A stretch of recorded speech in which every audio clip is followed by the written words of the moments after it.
എന്നാണ് തൃത്വത്തെക്കുറിച്ചുള്ള ചിന്തകൾ നമുക്കറിയാം. യേശു കർത്താവിൻ്റെ ദൈവത്തെ ലക്ഷണങ്ങളെ കുറിച്ചാണ് നാം ചിന്തിക്കുന്നത്. യേശു കർത്താവ് സെക്കൻഡറി ദൈവമാണെന്ന് പഠിപ്പിക്കുന്നവരുണ്ട്. പ്രവാചകനാണ്, ദൈവത്തിൻ്റെ സൃഷ്ടിയാണ്. സകല സൃഷ്ടിക്കും ആദിജാതൻ എന്നുള്ളൊരു പദം തെറ്റായ രീതിയിൽ വ്യാഖ്യാനിക്കപ്പെടുന്നുണ്ട്. സകല സൃഷ്ടിക്കും ആദിജാതൻ എന്ന് പറയുമ്പോൾ ആദ്യമായി സൃഷ്ടിക്കപ്പെട്ടത് യേശു കർത്താവാകുന്നു എന്നുള്ള പഠിപ്പിക്കലുകൾ ആ വേദഭാഗത്ത് ഉന്നയിച്ച് ആൾക്കാർ പറയാറുണ്ട്. അത് തെറ്റാണ്. സകല സൃഷ്ടിക്കും ആദിജാതൻ എന്നുള്ള പദത്തിന്റെ അർത്ഥം സകലത്തിന് മുമ്പേ ഉള്ളവൻ എന്നുള്ള അധികാരമുള്ളവൻ, സകലത്തിന് മുമ്പേ ആയിരുന്നവൻ ഉള്ള പദമാണ് സകല സൃഷ്ടിക്കും ആദിജാതൻ എന്നുള്ള പദം കൊണ്ട് അവിടെ മനസ്സിലാക്കുവാൻ കഴിയുന്നത്. യേശു കർത്താവിന്റെ ദൈവത്തെ ലക്ഷണങ്ങളിലേക്ക് നമുക്ക് കടന്നു വരുവാൻ ദൈവങ്ങളിലേക്ക് സമർപ്പിക്കാം. ദൈവത്തിന്റെ ലക്ഷണങ്ങൾ എന്ന് പറയുന്നത് നമുക്കറിയാം. ഒരാൾ ദൈവമായിരിക്കണമെങ്കിൽ ചില ലക്ഷണങ്ങൾ ദൈവത്തിനുണ്ടായിരിക്കണം. ഒന്ന്, സർവവ്യാപി ആയിരിക്കണം, അല്ലെ? സർവവ്യാപി ആയിരിക്കണം, എല്ലായിടവും ഉള്ളവനായിരിക്കണം. ഷമ്മാ യഹോവ എന്നുള്ള പദം നാം കേട്ടിട്ടുണ്ട്. ഷമ്മാ യഹോവ, അല്ലെ? യഹോവ എല്ലായിടത്തും ഉണ്ട്. സമുദ്രത്തിന്റെ അറ്റത്ത് എന്ന് பார்த்தாലും അവിടെ ഉണ്ട്. ഇനിയും ആകാശത്തിൽ പോയാലും അവിടെ ഉണ്ട്, അല്ലെ? പാതാളത്തിൽ കിടക്ക വിരിച്ചാലും അവിടെയും ഉണ്ട്. അപ്പോൾ എല്ലായിടത്തും ആയിരിക്കുന്ന ക്ഷമയായിരിക്കുന്ന യഹോവ, സർവവ്യാപകത്വം അല്ലെങ്കിൽ സർവവ്യാപി എന്നുള്ള പദമാണ് അവിടെ നമുക്ക് മനസ്സിലാക്കാൻ കഴിയും. ദൈവത്തെ കുറിച്ചുള്ള പ്രത്യേകത എല്ലായിടത്തും ഉള്ളവൻ എന്നുള്ളത്. രണ്ട്, ജ്ഞാനം, സർവജ്ഞാനം, എല്ലാത്തെ കുറിച്ചും അറിയാൻ കഴിയുന്നവനായിരിക്കണം ദൈവം, അല്ലെ? ദൈവത്തിനൊന്നും മറവായിരിക്കുന്നില്ല, ദൈവത്തിനെല്ലാം അറിയുവാൻ കഴിയുന്നതാണ്. അപ്പോൾ സകലവും അവന്റെ മുമ്പിൽ നഗ്നവും മലർന്നതുമായി കിടക്കുന്നു. അവന്റെ കണ്ണിൽ നിന്നൊന്നും മറച്ചു വെക്കുവാൻ കഴിയത്തില്ല. അവൻ സർവജ്ഞാനമുള്ളവനാണ്. സർവവ്യാപി, സർവജ്ഞാനം, അല്ലെ? പിന്നെന്താ മറ്റൊരു പ്രത്യേകത? സർവശക്തൻ, അല്ലെ? സർവശക്തനായിരിക്കുന്ന ദൈവം, നിത്യനായിരിക്കുന്ന ദൈവം, നിത്യപിതാവായിരിക്കുന്ന ദൈവം. ഇങ്ങനെ നിരവധി കാര്യങ്ങൾ ദൈവത്തെ കുറിച്ച് പറഞ്ഞിട്ടുണ്ട്. അത് യേശു കർത്താവിനുണ്ടോ എന്നാണ് ഇന്ന് നാം ചിന്തിക്കുവാൻ പോകുന്നത്. പ്രാരംഭമായിട്ട് യോഹന്നാൻ സുവിശേഷം 3-ാം അധ്യായത്തിന്റെ 13-ാമത്തെ വാക്യത്തിലേക്ക് നമ്മുടെ ശ്രദ്ധയെ കൊണ്ടുവരാം. യോഹന്നാൻ സുവിശേഷം 3-ാം അധ്യായത്തിന്റെ 13-ാമത്തെ വാക്യം. സ്വർഗത്തിൽ നിന്ന് ഇറങ്ങി വന്നവനായി, സ്വർഗത്തിൽ ഇരിക്കുന്നവനായി. ആ ബൈബിളിൽ നിങ്ങൾ ബ്രാക്കറ്റ് കാണുന്നുണ്ട്, ഇവിടെ ഉണ്ട്, അല്ലെ? ബ്രാക്കറ്റ് കാണുന്നുണ്ട്, അല്ലെ? അതിന്റെ അർത്ഥം എന്താ? സ്വർഗത്തിൽ നിന്ന് ഇറങ്ങി വന്നവനായി. അപ്പൊ സ്വർഗത്തിൽ നിന്ന് ഇറങ്ങി വരാൻ പറ്റുന്ന ഒരുവൻ, എന്നാൽ അതേ സമയത്ത് തന്നെ, അതുകൊണ്ട് ആ ബ്രാക്കറ്റ് ഇട്ടിരിക്കുന്നത്, സ്വർഗത്തിൽ ഇരിക്കുവാനും പറ്റും. അപ്പൊ സ്വർഗത്തിൽ നിന്ന് ഇറങ്ങി വരാനും പറ്റും, അതേ സമയത്ത് തന്നെ എവിടെ ഇരിക്കാനും പറ്റും? സ്വർഗത്തിൽ ഇരിക്കാനും പറ്റും. സ്വർഗത്തിൽ നിന്ന് ഇറങ്ങി വന്നവനായി, സ്വർഗത്തിൽ ഇരിക്കുന്നവനായ മനുഷ്യപുത്രനല്ലാതെ ആരും സ്വർഗത്തിൽ കയറിയിട്ടില്ല. അപ്പോൾ ഒരേ സമയത്ത് സ്വർഗത്തിൽ ഇരിക്കുവാൻ കഴിയുന്നവൻ, ഒരേ സമയത്ത് സ്വർഗത്തിൽ നിന്ന് ഇറങ്ങി വരുവാൻ കഴിയുന്നവൻ. അപ്പോൾ സർവവ്യാപിയായിരിക്കുന്ന ദൈവത്തിനുണ്ടായിരുന്ന ഒരു പ്രത്യേകത യേശു കർത്താവിനുണ്ട് എന്ന് യേശു കർത്താവ് തന്നെ സംസാരിക്കുന്ന ഭാഗമാണിത്. ഒരേ സമയം ഭൂമിയിലും സ്വർഗത്തിലും ഇരിക്കുവാനും വസിക്കുവാനും കഴിയുന്നവനായ ദൈവം. അതാണ് സുവിശേഷം 18-ാം അധ്യായത്തിന്റെ 19-20 വാക്യങ്ങളിലേക്ക് നമ്മൾ ശ്രദ്ധയെ കൊണ്ടുവരാം. അവിടെ നമുക്ക് കാണുന്നുണ്ട്, ഭൂമിയിൽ വെച്ച് നിങ്ങൾ രണ്ടുപേർ യാചിക്കുന്ന ഏത് കാര്യത്തിലും ഐക്യമത്യപ്പെട്ടാൽ അത് സ്വർഗസ്ഥനായ എന്റെ പിതാവിൽ നിന്ന് അവർക്ക് ലഭിക്കും. നമ്മുടെ ഈ ആലോചനയുടെ ബന്ധത്തിലുള്ള ഒരു ഭാഗം എല്ലാം താഴെ വരുമ്പോൾ ഉണ്ട്, എങ്കിലും അവിടെ ഒന്ന് നിൽക്കാനായിട്ട് ഞാൻ ആഗ്രഹിക്കുന്നു. അപ്പൊ നമ്മള് യാചിക്കുന്ന എല്ലാ കാര്യത്തിലും, ഏത് കാര്യത്തിലും, എന്ത് അപേക്ഷിച്ചാലും, അല്ലെ, ഏത് കാര്യത്തിലും ഐക്യമത്യപ്പെട്ടാൽ സ്വർഗസ്ഥനായ പിതാവിൽ നിന്ന്, സ്വർഗസ്ഥനായ പിതാവിൽ നിന്ന് അവർക്ക് ലഭിക്കും. ശ്രദ്ധിക്കേ, അവിടെ ഒരു കാര്യം എഴുതിയിട്ടുണ്ട്. ഭൂമിയിൽ വെച്ച് എത്ര പേരാ? 2 പേർ ഐക്യമത്യപ്പെട്ടാൽ മതി. അപ്പൊ ഭാര്യയും ഭർത്താവും കൂടെ ഒരു പ്രാർത്ഥനാ വിഷയത്തിന് ഐക്യപ്പെട്ടാൽ സ്വർഗസ്ഥനായ പിതാവ് അത് ചെയ്തു തരും. മക്കളും മാതാപിതാക്കളും കൂടെ ഐക്യമത്യപ്പെട്ടാൽ സ്വർഗസ്ഥനായ പിതാവ് അത് ചെയ്തു തരും. ഇനി സഭയിലുള്ള 2 പേർ ഐക്യമത്യപ്പെട്ടാൽ സ്വർഗസ്ഥനായ പിതാവ്. അപ്പം ഇവിടെ നമ്മുടെ പല പ്രാർത്ഥനാ വിഷയങ്ങളും നടക്കാത്തതിന്റെ കാര്യം മനസ്സിലായില്ലേ? എന്താണ്? 2 പേരും പോലും ഐക്യമത്യപ്പെടാൻ പല വിഷയങ്ങളിൽ പലർക്കും കഴിയുന്നില്ല, അല്ലെ? കുടുംബത്തിനകത്ത് അല്ലെങ്കിൽ കുടുംബത്തിന് വെളിയിൽ ഐക്യം നഷ്ടപ്പെടുന്ന ഒരു കാലഘട്ടത്തിലാണ് ജീവിക്കുന്നത്. നമ്മുടെ ചിന്തയുടെ ഭാഗം അല്ലെങ്കിൽ ഒന്ന് പറഞ്ഞു പോകാനായിട്ട് ഞാൻ ആഗ്രഹിക്കുന്നു. അപ്പോൾ എവിടെയെങ്കിലും ഐക്യമത്യപ്പെടുന്നുണ്ടെങ്കിൽ, അത് ഭാര്യയായാലും ഭർത്താവായാലും രണ്ടുപേർ മതി. രണ്ടുപേർ ഐക്യമത്യപ്പെട്ട് യാചിച്ചാൽ എന്ത് ചെയ്യും? അത് സ്വർഗസ്വനായ പിതാവിൽ നിന്ന് ലഭിച്ചിരിക്കും. അത് വചനമാണ്, അത് സംഭവിക്കും. ഇനി അടുത്ത ഭാഗമാണ് നമ്മുടെ ചിന്തയിലേക്ക് വരുന്നത്. 2 3 പേർ എന്റെ കൂടി വരുന്നിടത്തൊക്കെ ഞാൻ അവരുടെ നടുവിലുണ്ട് എന്ന് ഞാൻ നിങ്ങളോട് പറയുന്നു. അപ്പോൾ നമ്മുടെ സഭയിൽ കുറച്ച് ആള് കുറവാണെങ്കിലും, അത് ബൈബിൾ സ്റ്റഡിക്ക് ആള് കുറവാണെങ്കിലും വിഷമിക്കരുത്. ആരിവിടെ ഉണ്ട്? സേറെ അലോണയും വന്നാലും ആരിവിടെ ഉണ്ട്? കർത്താവ് ഉണ്ട്. 2 3 പേർ എന്റെ നാമത്തിൽ കൂടി വരുന്നിടത്തൊക്കെയും ഞാൻ അവരുടെ നടുവിലുണ്ട്. ഹല്ലേലൂയ. ആൾക്കാർ കൂടുന്നതും അല്ലേ, സഭ വർദ്ധിക്കുന്നതും ഒക്കെ നമുക്ക് സന്തോഷമാണെങ്കിലും ഈ ഒരു കാര്യം മറന്നു പോകരുത്. നമ്മൾ 2 പേരാണെങ്കിലും 3 പേരാണെങ്കിലും ഒരാളൂടെ നമ്മുടെ കൂടെ ഉണ്ട്. 2 3 പേരുടെ നാമത്തിൽ കൂടി വരുന്നിടത്തൊക്കെ ഞാൻ അവരുടെ നടുവിലുണ്ട്. അപ്പൊ സ്വർഗത്തിൽ കർത്താവിന്റെ സ്ഥാനം എപ്പോഴെവിടെയാണ്? സ്വർഗത്തിൽ പിതാവിന്റെ വലതുഭാഗത്ത് അവനായിരിക്കുന്നു. ദൈവസഭയ്ക്ക് വേണ്ടി പക്ഷപാതം ചെയ്യുന്നത് നമുക്കറിയാം.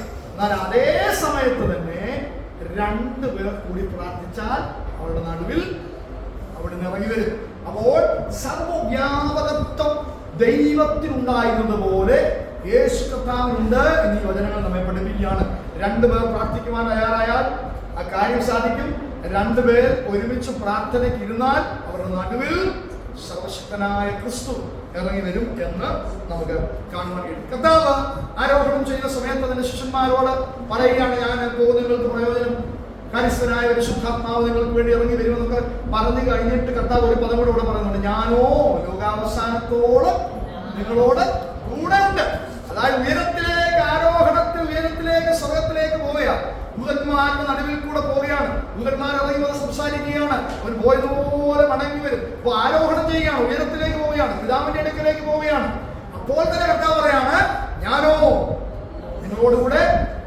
ഒരേ സമയത്ത് പിതാവിന്റെ അടുക്കൽ ഇരിക്കുവാനും ലോകാവസാനം വരെ പ്രാർത്ഥിക്കുന്ന നിനക്ക് വേണ്ടി ഇറങ്ങി വരുവാനും കർത്താവിന് കഴിയും. ലോകാവസാനത്തോളം നിങ്ങളോട് കൂടെ ഇരിക്കുവാനും അതേ സമയത്ത് പിതാവിന്റെ വലതു ഭാഗത്തിരുന്ന് പക്ഷപാതം ചെയ്യുവാനും കർത്താവിന് കഴിയും. അപ്പൊ 2 3 പേർ കൂടി വരുന്നിടത്ത് അവനുണ്ട്. സ്വർഗത്തിൽ കർത്താവിന് ഇരിക്കുവാൻ കഴിയും. അതുപോലെ തന്നെ സ്വർഗത്തിൽ നിന്ന് ഇറങ്ങി വരുവാൻ കഴിയും. ആരോഹണപ്പെട്ട് പിതാവിന്റെ വലതു ഭാഗത്തേക്ക് പോകാൻ കഴിയും. അതുപോലെ തന്നെ ലോകാവസാനത്തോളം നമ്മോട് കൂടെ ഇരിക്കുവാൻ കഴിയും. ഈ ഭാഗങ്ങളെല്ലാം ചിന്തിക്കുമ്പോൾ ദൈവത്തിന്റെ സർവ്വവ്യാപനത്വം എന്നുള്ള പ്രത്യേകത, സർവ്വവ്യാപി എന്നുള്ള പ്രത്യേകത യേശു കർത്താവിൽ നിഴലിട്ടിരിക്കുന്നു എന്ന് കാണാൻ കഴിയുന്നുണ്ട്. അതുകൊണ്ട് യേശു കർത്താവ് നിത്യദൈവമാണ്, പുത്രനായ ദൈവമാണെന്ന് നമുക്ക് സമർത്ഥിക്കുവാൻ കഴിയും. 1 യോഹന്നാൻ 3-ാം അധ്യായത്തിന്റെ 24-ാമത്തെ വാക്യത്തിലേക്ക് നമ്മൾ ശ്രദ്ധയപ്പെടാം. അവന്റെ കൽപ്പനകളെ പ്രമാണിക്കുന്നവൻ അവനിലും അവൻ ഇവനിലും വസിക്കുന്നു, അവൻ നമ്മിൽ വസിക്കുന്നുവെന്ന് അവൻ നമുക്ക് തന്ന ആത്മാവിനാൽ നാം അറിയുമ്പോൾ യേശുവിനെ സ്വീകരിക്കുന്ന ഒരാൾ, യേശുവിനെ സ്വന്തം രക്ഷിതാവും കർത്താവുമായി സ്വീകരിക്കുന്ന ഒരാൾ, യേശു കർത്താവിന്റെ നാമത്തിൽ സ്നാനപ്പെട്ട ഒരാൾ, ജലസ്നാനം സ്വീകരിച്ച ഒരാൾ, പരിശുദ്ധാത്മാവിന്റെ കൂട്ടായ്മയിലേക്ക് കടന്നു വരാൻ എന്ത് സംഭവിക്കുകയാണ്?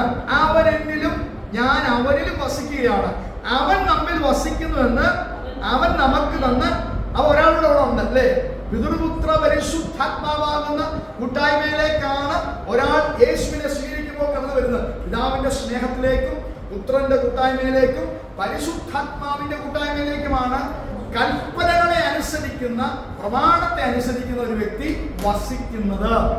അപ്പോൾ സ്വർഗത്തിൽ വസിക്കാൻ കഴിയും, സ്വർഗത്തിൽ ഇറങ്ങി വരാൻ കഴിയും, 2 3 പേർ പ്രാർത്ഥിക്കുന്നത് വരാൻ കഴിയും, ആരോഹണ സമയത്ത് പറഞ്ഞതുപോലെ ലോകാവസാനത്തോളം കൂടെ ഇരിക്കാൻ കഴിയും. അത് മാത്രമല്ല നമ്മുടെ അകത്തും വസിക്കാൻ കഴിയും. കേട്ടിട്ട് സന്തോഷമില്ലേ? സ്വർഗത്തിൽ വസിക്കുന്നവൻ, 2 3 പേർ പ്രാർത്ഥിക്കുമ്പോൾ നടുവിലിറങ്ങി വരുന്നവൻ, അതേ സമയത്ത് തന്നെ നമ്മുടെ അകത്ത്, ഹൃദയത്തിനകത്ത് അല്ലെങ്കിൽ നമ്മുടെ ആത്മാവിൽ വസിപ്പാൻ കഴിയുന്നവൻ. ഹല്ലേലൂയ. കൊലോസ്യർക്ക് എഴുതിയ ലേഖനം നമുക്കറിയാം, എങ്കിലും ആ ഭാഗം ഞാൻ എടുക്കാൻ ആഗ്രഹിക്കുന്നില്ല. അവിടെ എഴുതിയിരിക്കുന്ന ഒരു പദം ഇതാണ്: അവരോട് ജാതികളുടെ ഇടയിൽ ഈ മർമ്മത്തിന്റെ അഭിമാനം എന്തെന്ന് അറിയിപ്പാൻ ദൈവത്തിന് ഇഷ്ടമായി ഈ മർമ്മം മഹത്വത്തിന്റെ പ്രത്യാശയായ ക്രിസ്തു നിങ്ങളിൽ ഇരിക്കുന്നു. എന്താണ് നമുക്ക് പറയാൻ പറ്റുമോ? കൊലോസ്യർ 1:27. ആ മർമ്മം, ദൈവത്തിന്റെ പ്രത്യാശയായ ക്രിസ്തു നിങ്ങളിൽ ഇരിക്കുന്നു. അപ്പം സ്വർഗത്തിൽ ഇരിക്കാൻ കഴിയും, സ്വർഗത്തിൽ ഇറങ്ങി വരാൻ കഴിയും, നമ്മുടെ നടുവിൽ വസിക്കാൻ കഴിയും, നമ്മുടെ അകത്തിരിക്കാൻ കഴിയും. സന്തോഷമുണ്ടോ? ആരോഗ്യം. അങ്ങനെ വ്യാപകത്വമുള്ള ഒരുവനാണ് കർത്താവ് എന്ന് നമുക്ക് കാണാൻ കഴിയും. യോഹന്നാൻ സുവിശേഷം 14-ാം അധ്യായത്തിന്റെ 23-ാമത്തെ വാക്യത്തിൽ അത് നമുക്ക് കാണാൻ കഴിയും. യേശു അവനോട്, എന്നെ സ്നേഹിക്കുന്നവൻ എന്റെ വചനം പ്രമാണിക്കും, എന്റെ പിതാവ് അവനെ സ്നേഹിക്കും. കണ്ടോ? ആ പദം ശ്രദ്ധിക്കുക. പ്ലൂറൽ പദമാണ് വന്നിരിക്കുന്നത് അല്ലേ? നാം അവരുടെ ഭാഷ കലക്കിക്കളയുക, നാം പഠിച്ചിട്ടുള്ളതാ അല്ലേ? നാം അവരുടെ ഭാഷ ഇറങ്ങിച്ചെന്ന് അവരുടെ ഭാഷ കലക്കിക്കളയുക. നാം എന്നുള്ള പിതാവ്, പുത്രൻ, പരിശുദ്ധാത്മാവെന്ന പദം അവിടെ വന്നു, പ്ലൂറൽ പദം അവിടെ വന്നു അല്ലേ? നാം നമ്മുടെ സ്വന്തം സ്വരൂപത്തിൽ മനുഷ്യനെ സൃഷ്ടിക്കുക, പ്ലൂറൽ പദമാണ് അവിടെ പിന്നെയും വരുന്നത്. പിതാവും പുത്രനും പരിശുദ്ധാത്മാവും ചേർന്ന് സൃഷ്ടിക്കുന്നു. പിതാവും പുത്രനും പരിശുദ്ധാത്മാവും ചേർന്ന് ഭാഷ കലക്കുന്നു. ഇനിയും വസിക്കുന്നത് എങ്ങനെയാ? ഞങ്ങൾ അല്ലേ അവന്റെ അടുക്കൽ വന്ന്, പിതാവും പുത്രനും പരിശുദ്ധാത്മാവും കൂടെ നമ്മുടെ അടുക്കൽ വന്ന് നമ്മളോട് വസിക്കും. എങ്ങനെയുള്ളവന്റെ അടുത്താ വസിക്കുന്നത്? എല്ലാവരുടെയും അടുത്ത് വസിക്കുന്നില്ല. എങ്ങനെയുള്ളവന്റെ അടുത്ത്? എന്നെ സ്നേഹിക്കുന്നവൻ, എന്റെ വചനം പ്രമാണിക്കുകയും ചെയ്യുന്നവൻ പിതാവിനാൽ സ്നേഹിക്കപ്പെടും. ഞങ്ങൾ പിതൃപുത്ര പരിശുദ്ധാത്മാവാകുന്ന ത്രിയേക ദൈവം ഞങ്ങൾ അവനോടുകൂടെ വാസം ചെയ്യും. അപ്പോൾ ഇന്ന് രാത്രി ചിന്തിക്കേണ്ട ഒരു കാര്യമുണ്ട്.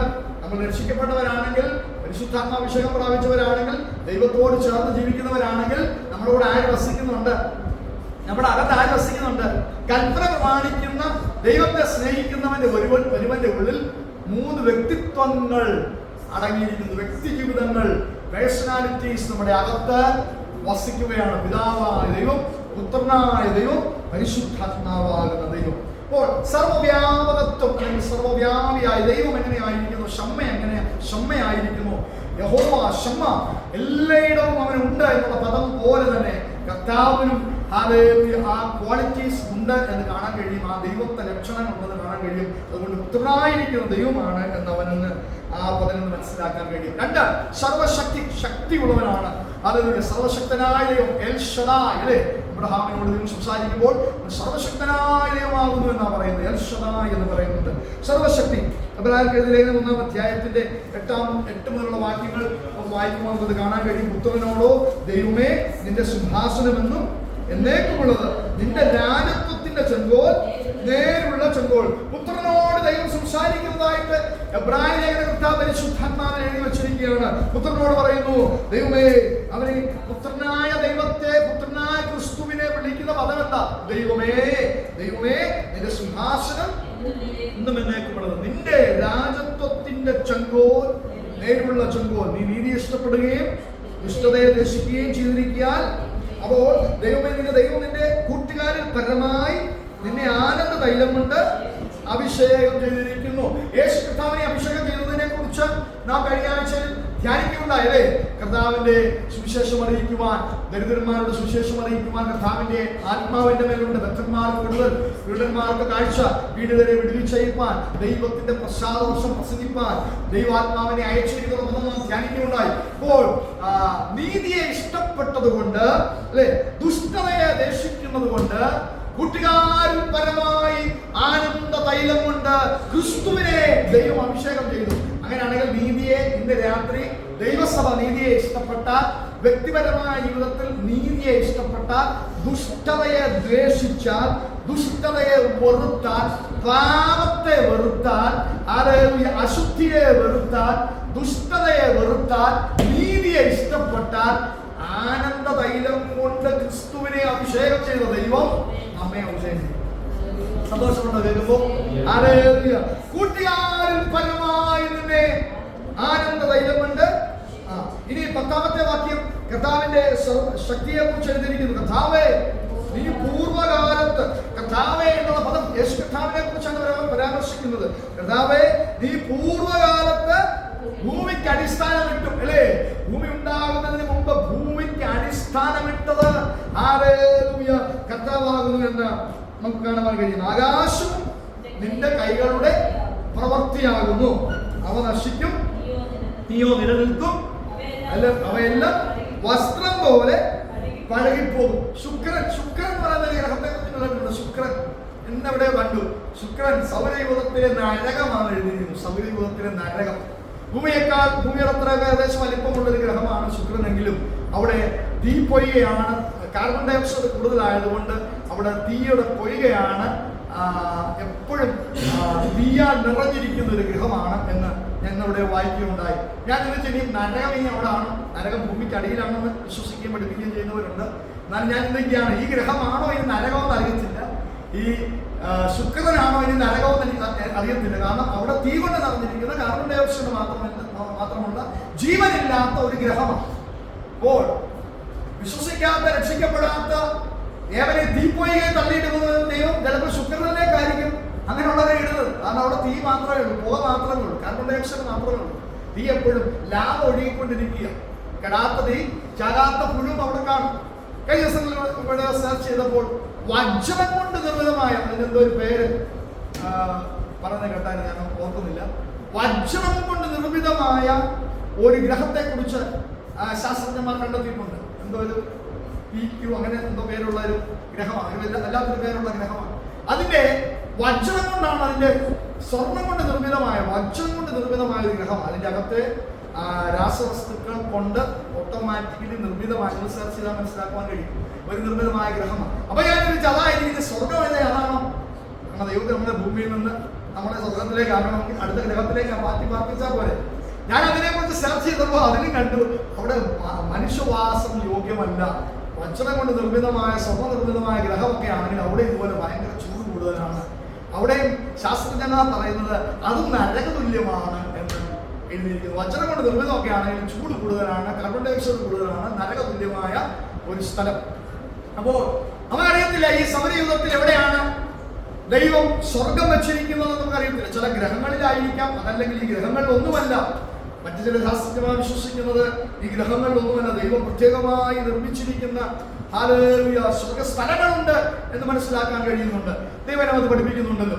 ഏതായാലും രണ്ടിലൊന്നിലേക്ക് നമ്മൾ പോകുമെന്നുള്ളത് ഉറപ്പാണ്. നമ്മുടെ ഭൂമിയിലുള്ള വിശ്വാസ ജീവിതം അനുസരിച്ച്, ഭൂമിയിലുള്ള ദൈവത്തോടുള്ള ബന്ധമനുസരിച്ച് ഈ രണ്ട് ഗ്രഹങ്ങളിലോ അല്ലെങ്കിൽ എവിടെയോ നമ്മൾ ചെന്ന് ചേരുമെന്നുള്ളത് സംശയമില്ല. പക്ഷെ ഇതിനൊക്കെ അടിസ്ഥാനമിട്ടൊരു ദൈവമുണ്ട് അല്ലെ. ഭൂമിക്ക് അടിസ്ഥാനമിട്ടപ്പോൾ ഈ ഗ്രഹങ്ങളെയൊക്കെ സൃഷ്ടിച്ച് അതാത് സ്ഥലങ്ങളിൽ അതാതെ നിർത്തി അല്ലെ.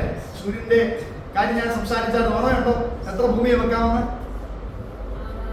നിരത്തി വെച്ചാൽ 159 ഭൂമി, അല്ലെങ്കിൽ 13 ലക്ഷം ഭൂമിയെ ഒരു സൂര്യനകത്ത് വെക്കാം അല്ലെ. അത് നമ്മൾ ചിന്തിച്ചാൽ, അപ്പോൾ ഇതുപോലുള്ള സൂര്യൻ, ചന്ദ്രൻ, നക്ഷത്രങ്ങളിലാണ് ദൈവത്തിന്റെ ദൂതന്മാർ വസിക്കുന്നതെന്ന് ബൈബിളിൽ തന്നെ ദെബോരയുടെ ഭാഗങ്ങൾ ധ്യാനിക്കുമ്പോൾ നമുക്ക് കാണാൻ കഴിയുന്നുണ്ട്. സ്വഗതികളിൽ നിന്ന് ദൈവം പൊരുതി, നക്ഷത്രങ്ങളിൽ നിന്ന് ദൈവദൂതന്മാർ പൊരുതി. അപ്പോൾ നക്ഷത്രങ്ങളിലായിരിക്കാം ദൈവദൂതന്മാർ താമസിക്കുന്നത് മനസ്സിലാക്കാൻ കഴിയും. അപ്പോൾ നമുക്കറിയത്തില്ല സൗരയൂഥത്തിന്റെ സൃഷ്ടി, ഗ്രഹങ്ങളുടെ സൃഷ്ടി ഇതെല്ലാം കർത്താവ് അടിസ്ഥാനമിട്ടതാണ്. അതുകൊണ്ടാണ് കർത്താവിനെ കുറിച്ച്, യേശു കർത്താവിനെ കുറിച്ച് പറഞ്ഞത്, പൂർവ്വകാലത്ത് ഭൂമിക്ക് ആകാശം നിന്റെ കൈകളുടെ പ്രവൃത്തി ആകുന്നു, നീയോ നിലനിൽക്കും, അവയെല്ലാം വസ്ത്രം പോലെ പഴകിക്കളയുവാനും പുതിയ ഭൂമിയും പുതിയ ആകാശവും ഒക്കെ സൃഷ്ടിക്കാൻ ദൈവത്തിന്റെ നിമിഷങ്ങൾ മതി അല്ലേ. ഈ ഭൂമിയെ തന്നെ വിവാദനപ്പെടുത്താൻ ദൈവത്തിന്റെ നിമിഷങ്ങൾ മതി. ഇത് വാഴും ശൂന്യം, ഈ ഭൂമി തന്നെ വാഴും ശൂന്യവുമായിരുന്നു അല്ലേ. അതിനെന്ത് ചെയ്തു? ഒറ്റ വാക്കുകൊണ്ട് അതിന് സൃഷ്ടിപ്പുണ്ടായി. പരിശുദ്ധാത്മാവ് വെള്ളത്തിന്റെ പരിവർത്തിച്ചു കൊണ്ടിരുന്നു. ദൈവത്തിന്റെ വായിൽ ഒരു ശബ്ദമുണ്ടായി, ഉണ്ടാകട്ടെ. ഭൂമി സുന്ദരമായി മാറി. പാഴായിരുന്നത്, ശൂന്യമായിരുന്നത് ഒറ്റ നിമിഷം കൊണ്ട് സുന്ദരമായി തീർന്നു. അതുകൊണ്ട് ഈ ശുക്രനൊക്കെ ഇപ്പൊ കത്തി ജ്വലിച്ച് കാർബൺ ഡൈ ഓക്സൈഡുമായിട്ട് നിറഞ്ഞു നിൽക്കുന്നതാണെങ്കിൽ അതിനെ ഒരു സെക്കൻഡ് കൊണ്ട് മാറ്റാൻ, ഒറ്റ വാക്കുകൊണ്ട് മാറ്റാൻ, സ്വർഗമാക്കി മാറ്റാനൊക്കെ ദൈവത്തിന് കഴിയും. അതുകൊണ്ട് ദൈവത്തിന് അസാധ്യമായ ഒരു കാര്യമില്ല. ഇതൊക്കെ വസ്ത്രം പോലെ പഴയ വസ്ത്രങ്ങളൊക്കെ നമ്മൾ യൂസ് ചെയ്യും. പഴയ വസ്ത്രങ്ങൾ അതുകൊണ്ട് നമ്മൾ എവിടെയെങ്കിലും കളയും, അല്ലെങ്കിൽ ആരെങ്കിലും അയച്ചു കൊടുക്കും അല്ലേ. നമ്മൾ യൂസ് ചെയ്ത വസ്ത്രങ്ങളൊന്നും, പഴകിയ വസ്ത്രങ്ങൾ നാം കളയുന്നത് പോലെ ചിലപ്പോൾ ഇതിനെ ദൈവം കളയാൻ സാധ്യതയുണ്ട്, നശിച്ചു പോകാനും സാധ്യതയുണ്ട്. ഉടുപ്പ് പോലെ നീ അവയെ ചുരുട്ടും. ഉടുപ്പ് ഉടങ്ങി വെക്കാറുണ്ടോ? ഉടുപ്പ് പോലെ ഈ 13 ലക്ഷം ഭൂമിയെ ഉൾക്കൊള്ളുന്ന സൂര്യനെയൊക്കെ ഉടുപ്പ് പോലെ കർത്താവ് മടക്കിക്കളയെന്ന് എഴുതിയിരിക്കുന്നു. ഭൂമിയെ ചുരുട്ടുന്ന ദൈവം അല്ലേ. വസ്ത്രം പോലെ അവ വസ്ത്രം യൂസ് ചെയ്തിട്ട് ഡ്യൂട്ടിക്ക് കഴിഞ്ഞിട്ട് എടുത്തെറിയുന്ന പോലെ ഭൂമിയൊക്കെ കർത്താവ് എടുത്തെറിയും. നീയോ അനന്യൻ, നിന്റെ സദർശനങ്ങൾ അവസാനിക്കുകയുമില്ല. ഈ കൈക്കകത്ത് ഹല്ലേലൂയ ഭൂമിയിലുള്ള മണലിനെ കൊള്ളുവാൻ കഴിയുന്ന ദൈവം. ഹല്ലേലൂയ, അത്ര സർവശക്തനായ ഒരു ദൈവത്തെയാണ് നാം സേവിക്കുന്നത്. ഹല്ലേലൂയ, അവൻ സർവശക്തിയുള്ളവനാണ്, അവൻ സകലത്തിന്റെയും സൃഷ്ടാവാണെന്ന് ഈ പദങ്ങളിൽ മനസ്സിലാക്കാൻ കഴിയും. അപ്പൊ കർത്താവ് തന്നെ സൃഷ്ടിയിൽ പ്രാധാന്യമുള്ളതായ ദൈവമായിരുന്നു എന്ന് യേശു കർത്താവിനെ കുറിച്ച് എബ്രായ ലേഖന കർത്താവ് എഴുതുന്നത് മനസ്സിലാക്കുവാൻ കഴിയും. യോഹന്നാൻ സുവിശേഷം തുടങ്ങുന്നത് നമുക്കറിയാം. അല്ലെ, ആദിയിൽ വചനമുണ്ടായിരുന്നു. വചനം ആരായിരുന്നു? യേശു കർത്താവായിരുന്നു. നമുക്കറിയാം അല്ലെ.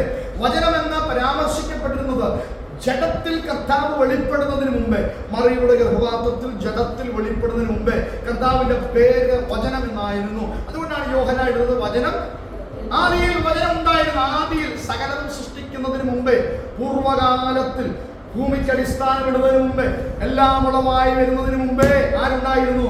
ക്രിസ്തു ഉണ്ടായിരുന്നു. വചനം ഉണ്ടായിരുന്നു. വചനം ആരോടുകൂടായിരുന്നു? അപ്പൊ വേറൊരാളോടായില്ലേ? അവിടെ ഒരു പേഴ്സണാലിറ്റിയുടെ വന്നല്ലേ, ദൈവത്തോട് കൂടെയായിരുന്നു. വചനം ദൈവമായിരുന്നു. അടുത്ത പദം വചനം ദൈവമായിരുന്നു. അപ്പൊ വചനം ദൈവമാണ്, വചനം ദൈവത്തോട് കൂടെയാണ്. ആദിയിൽ തന്നെ വചനം ഉണ്ടായിരുന്നു. അപ്പോൾ 3 പദങ്ങൾ അവിടെ. ആദിയിൽ വചനം ഉണ്ടായിരുന്നു, ആദിയിൽ ക്രിസ്തു ഉണ്ടായിരുന്നു. എല്ലാം സൃഷ്ടിക്കപ്പെടുന്നതിന് മുമ്പേ ക്രിസ്തു ഉണ്ടായിരുന്നു. ആദിയിൽ വചനം ഉണ്ടായിരുന്നു. ആ ക്രിസ്തു ആരോടുകൂടെ ആയിരുന്നു? പിതാവായ ദൈവത്തോടു കൂടെ ആയിരുന്നു. ആ ക്രിസ്തു ആരായിരുന്നു? വചനം എന്നുള്ളിടത്ത് ക്രിസ്തു എന്ന് എഴുതി കഴിഞ്ഞു കഴിഞ്ഞാൽ അവൻ വചനം ദൈവത്തോടു കൂടെ ആയിരുന്നു, വചനം ദൈവമായിരുന്നു എന്ന് അവൻ അടുത്ത പദം അവൻ ആദ്യം ദൈവത്തോടു കൂടെ ആയിരുന്നു. എന്നാൽ 3-ാമത്തെ പദം ഇപ്പോൾ നാം ചിന്തിച്ച പദം അവൻ സകലവും അവൻ മുഖാന്തരം ഉളവായതൊന്നും അവനെ കൂടാതെ. അപ്പൊ ഈ സൃഷ്ടിപ്പെല്ലാം യേശു കർത്താവിന് വേണ്ടിയാണ് ദൈവം ചെയ്തത്. ഹല്ലേലൂയ. സൃഷ്ടിപ്പിൽ അവരുടെ പ്രാതിനിധ്യം ഒരുമിച്ചാണെങ്കിലും ഇതെല്ലാം അവനെ കൂടാതെ ഉളവായതല്ല, അവൻ മുഖാന്തരമാണ് സകലതും ഉളവായത്. കൊലോസ്യർക്കെഴുതിയ ലേഖനം 1-ാം അധ്യായത്തിന്റെ 16-ാമത്തെ വാക്യത്തിൽ നാം ചിന്തിച്ചിട്ടുള്ളതാണെങ്കിലും ഓടിച്ചൊന്ന് പറഞ്ഞു പോകാം. സ്വർഗത്തിലുള്ളതും ഭൂമിയിലുള്ളതും, സ്വർഗത്തിൽ എന്തൊക്കെയുണ്ടോ അത് മുഴുവൻ, ഭൂമിയിൽ എന്തൊക്കെയുണ്ടോ അത് മുഴുവൻ, ദൃശ്യമായത് കാണുവാൻ കഴിയുന്നത്, നമുക്ക് എന്തൊക്കെ കാണാൻ കഴിയുന്നതോ അത്, അദൃശ്യമായത് ഭൂതന്മാരെ നമുക്ക് കാണാൻ കഴിയത്തില്ല. അന്യഗ്രഹ ജീവികൾ കേട്ടിട്ടുണ്ടോ? ഉണ്ടോ ഇല്ലയോ നമുക്ക് അറിയത്തില്ല, കാണുവാൻ കഴിയത്തില്ല അല്ലേ. അത് മല്ലന്മാരായിരിക്കുന്ന ദൂതന്മാരുണ്ടെന്നൊക്കെ കേട്ടിട്ടുണ്ട് അല്ലെ. കാണുവാൻ കഴിയത്തില്ല. അദൃശ്യമായ കാര്യങ്ങൾ നമുക്ക് കാണാൻ കഴിയത്തില്ല. സിംഹാസനങ്ങൾ, ദുരാത്മാക്കൾ അല്ലെ, ദുരാത്മാക്കളുണ്ട്, വീണുപോയ ആത്മാക്കളുണ്ട്, വീണുപോയ ദൂതന്മാരുണ്ട്, ഇവരൊന്നും നമുക്ക് കാണാൻ കഴിയത്തില്ല. ഇതൊക്കെ അദൃശ്യമായതാണ്. ദൃശ്യമായതും അദൃശ്യമായതും സിംഹാസനങ്ങളാകട്ടെ, കർത്തൃത്വങ്ങളാകട്ടെ, വാഴ്ചകളാകട്ടെ, അധികാരങ്ങളാകട്ടെ, സകലതും ആര് മുഖാന്തരം സൃഷ്ടിക്കപ്പെട്ടു? ഇനി പിശാചിനെ സൃഷ്ടിച്ചത് ആരാ? ദൈവമാ. വീണുപോയ പിശാചിനെ സൃഷ്ടിച്ചത്, ലൂസിഫറിനെ സൃഷ്ടിച്ചതും ദൈവമാണ്. അവൻ മുഖാന്തരമാണ് ഇതെല്ലാം ഉളവായത്. ക്രിസ്തുവാണ് ഇതെല്ലാം സൃഷ്ടിച്ചത്. ദുരാത്മാക്കൾ ഉണ്ടായതും ക്രിസ്തു മുഖാന്തരമാണ് അല്ലേ.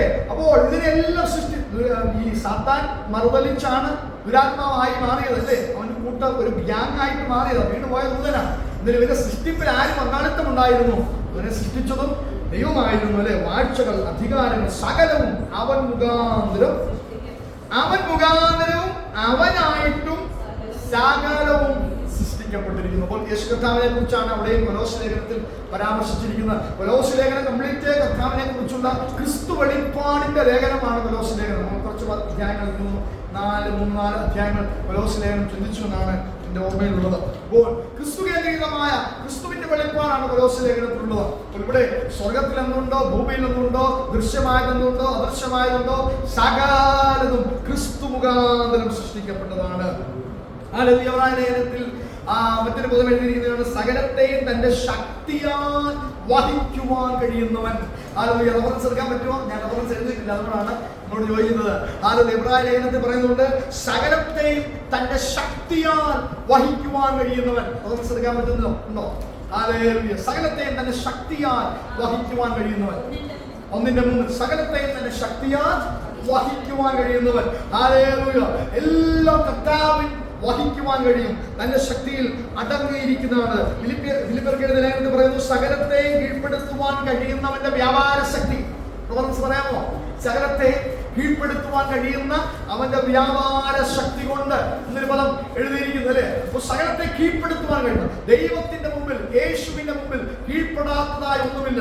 രോഗം അവന്റെ മുമ്പിൽ കീഴ്പ്പെടും, പാപം അവന്റെ മുമ്പിൽ കീഴ്പ്പെടും, ദുരാത്മാക്കൾ അവന്റെ മുമ്പിൽ കീഴ്പ്പെടും, മരണം അവന്റെ മുമ്പിൽ കീഴ്പ്പെടും.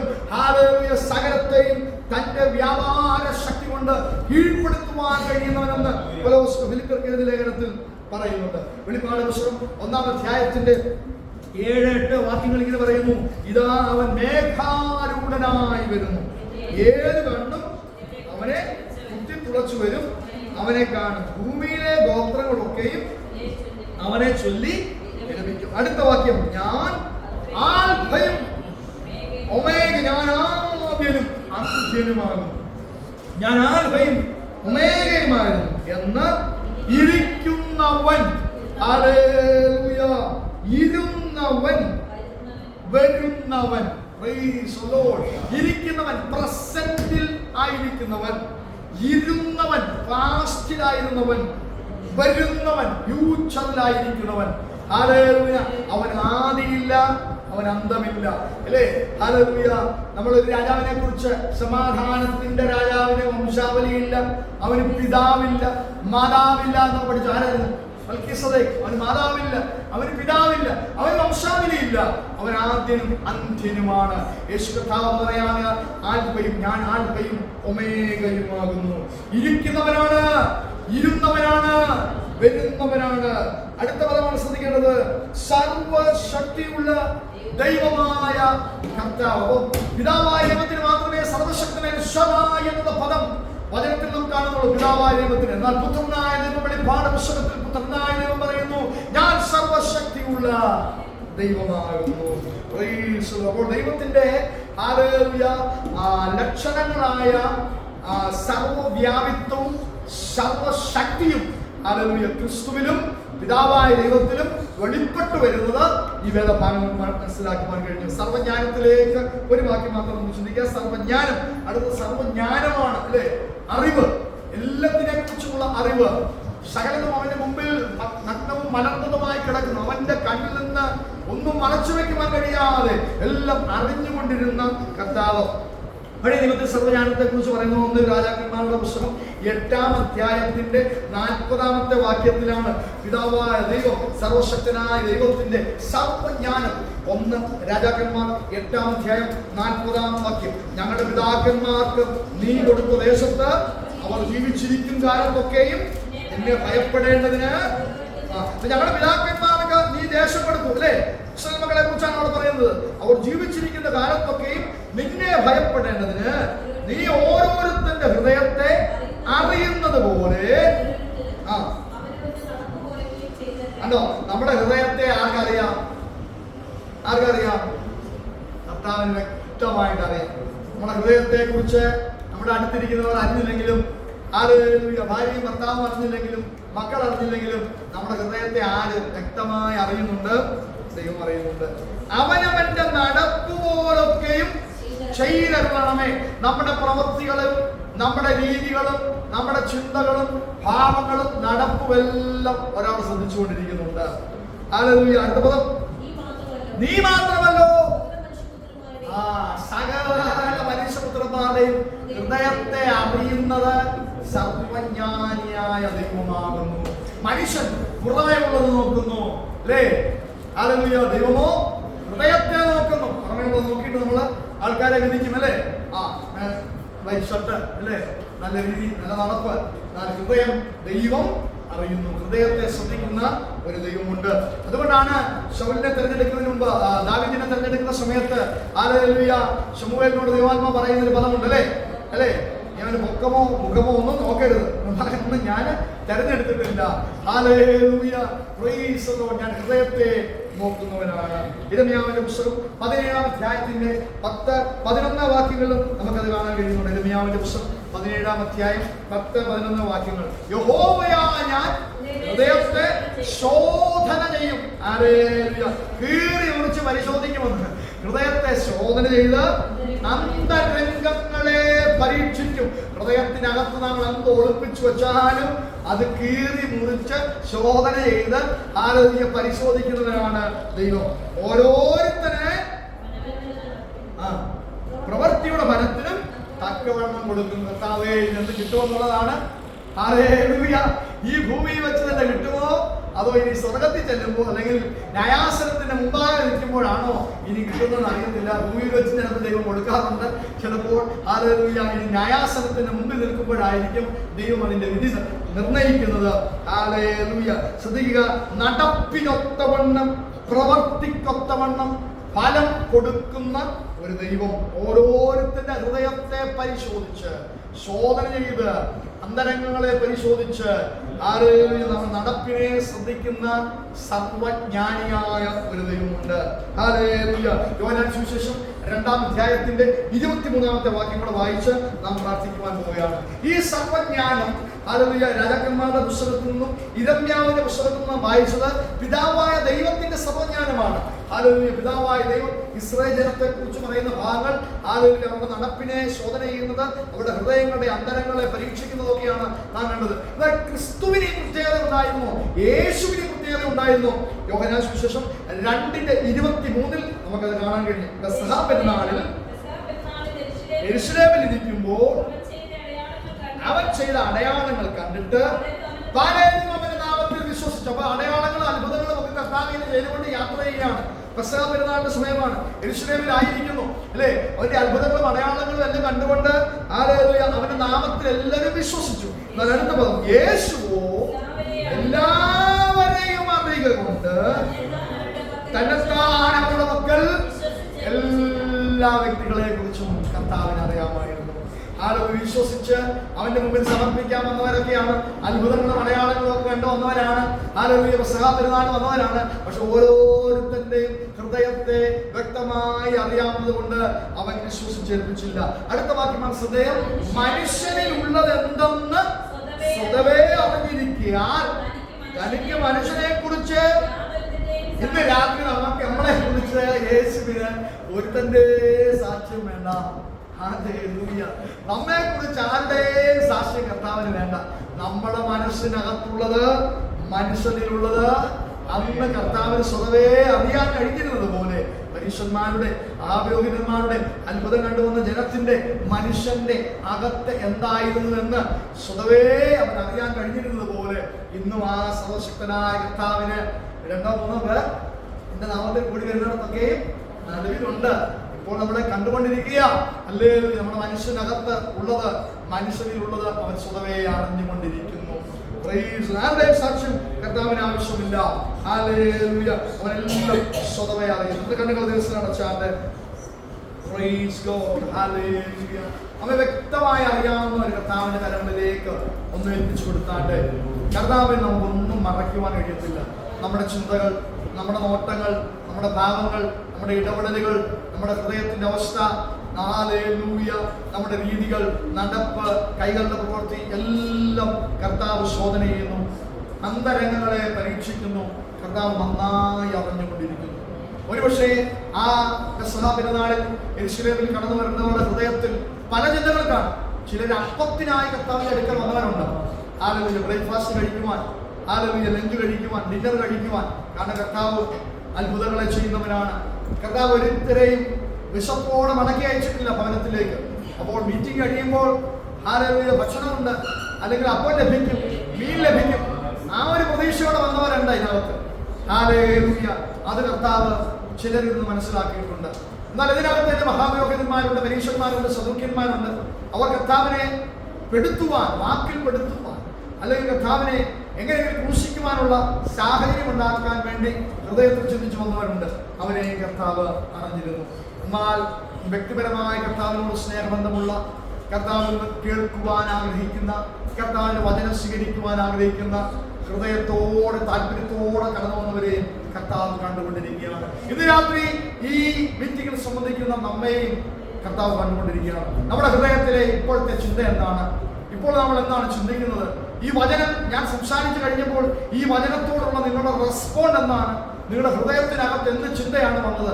എല്ലാം നമ്മുടെ സർവശക്തനായ കർത്താവ് അറിയുന്നു. മനുഷ്യനിലുള്ളത് അവൻ സ്വതവേ അറിയുന്നു. ആരുടെയും സാക്ഷ്യം കർത്താവിന് ആവശ്യമില്ല. ഇന്ന് രാത്രി നമ്മെ വ്യക്തമായി അറിയുന്ന നമ്മുടെ നിലവുകളെയും ഉൾപ്പുകളെയും നമ്മുടെ ഹൃദയത്തെയും നമ്മുടെ വേദനകളെയും നമ്മുടെ ഭാരങ്ങളെയും നമ്മുടെ അസ്വസ്ഥതകളെയും നമ്മുടെ ബുദ്ധിമുട്ടുകളെയും നമ്മുടെ നെടുവീർപ്പുകളെയും നമ്മുടെ നിരാശകളെയും എല്ലാം അറിയുന്ന ഒരു കർത്താവിന്റെ അടുക്കല ഇന്ന് രാത്രി നാം കടന്നു വന്നിരിക്കുന്നത്. അവൻ സർവ്വവ്യാപിയാണ്, അവൻ സർവശക്തനാണ്, അവൻ സർവ്വവ്യാപിയാണ്, സർവശക്തനാണ്, ആരോഗ്യ സർവജ്ഞാനിയാണ് എന്ന് കേൾക്കുവാൻ ഇന്ന് രാത്രി കർത്താവ് നമ്മെ സഹായിച്ചല്ലോ. കേട്ട